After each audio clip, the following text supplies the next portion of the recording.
Your Excellency. The bill was introduced and passed in a record time yesterday on 16th. Response to the global supply chain disruption arising from the ongoing conflict in the Middle East. No nation has been spared. The tremors of this conflict have traveled far beyond its theater, unsettling economies, creating tensions between heads of state and the moral voices of religious leadership, straining families and societies, and reshaping the global order. The bill responds directly to these challenges by reducing the value-added tax on petroleum products by 50%. This singular intervention is expected to return over Kenya shillings 13 billion in monthly foregone revenue to the economy, thereby easing the cost of living for citizens and supporting businesses. Your Excellency, with the National Assembly having expeditiously discharged its lawmaking mandate in a historic one day, Your Excellency, as the head of state and government, is most graciously petitioned to exercise your presidential prerogative as vested in you by Article 115 of the Constitution to assent to the Value-Added Tax Amendment Bill. Your Excellency, sir, I now invite the Clerk of the National Assembly to convey the vellum copies of the bill for Your Excellency's presidential assent.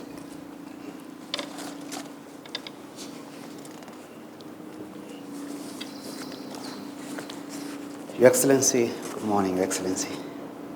Your Excellency, I have the instructions of the Speaker of the National Assembly to place before you these vellum copies, 6 of them, of a short bill, only 2 clauses, but very impactful, called the Value-Added Tax Amendment Bill 2026. This bill, Your Excellency, was introduced in the House by the Deputy Leader of the Majority Party, the distinguished member for Kilifi North, on behalf of the Majority Party. Your Excellency, this bill follows a dispatch that came from the National Treasury, dated 10th of April, which advised that His Excellency the President request the National Assembly to amend Cap 476, that the VAT Act, so as to cushion Kenyans from the possible effect of the rising in petroleum products, Your Excellency, rising costs of petroleum and petroleum products, Your Excellency. The bill, Your Excellency, was introduced the 17th, Your Excellency. The bill was introduced and passed in a record time yesterday on 16th, Your Excellency, in all stages, first reading, second reading, Committee of the Whole House, and third reading. In a nutshell, Your Excellency, this bill amends Section 6 of the VAT Act. Currently, Section 6 of the VAT Act permits the Cabinet Secretary for the National Treasury to vary VAT by a percentage not higher than 25%. That's the standard VAT, which is currently set by law at 16%.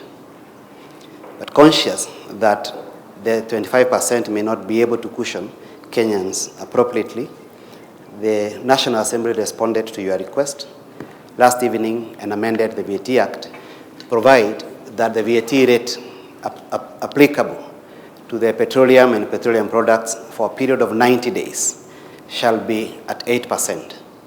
The bill is also conscious, the House is also conscious, Your Excellency, that should the situation persist beyond the 90 days, there may be need to extend the VAT rate further, and therefore it permits the Cabinet Secretary to extend, should the situation persist, by a further 90 days.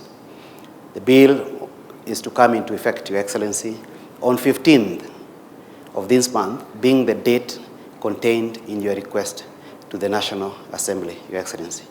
It is hoped that this bill will therefore cushion Kenyans from the knock-off effect of the rising cost in the petroleum products, given the situation in the Middle East.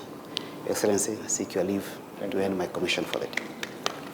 Your Excellency, sir, in concluding our day's ceremony, And as a mark of this legislative milestone, Your Excellency is most graciously invited to hand over a copy of the bill to the Prime Cabinet Secretary, to the Attorney General for publication into law, to the Cabinet Secretary for Energy and Petroleum, and to the Speaker of the National Assembly, and to each of the esteemed members who have witnessed the ceremony as the guardians of the law.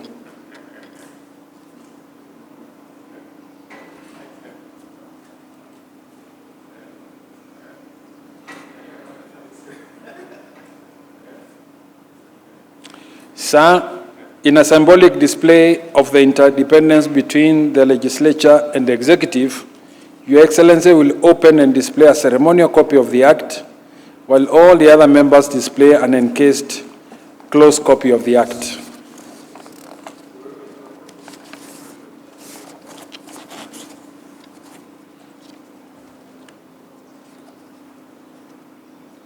This marks the end of this state ceremony this morning. I thank you, Your Excellency.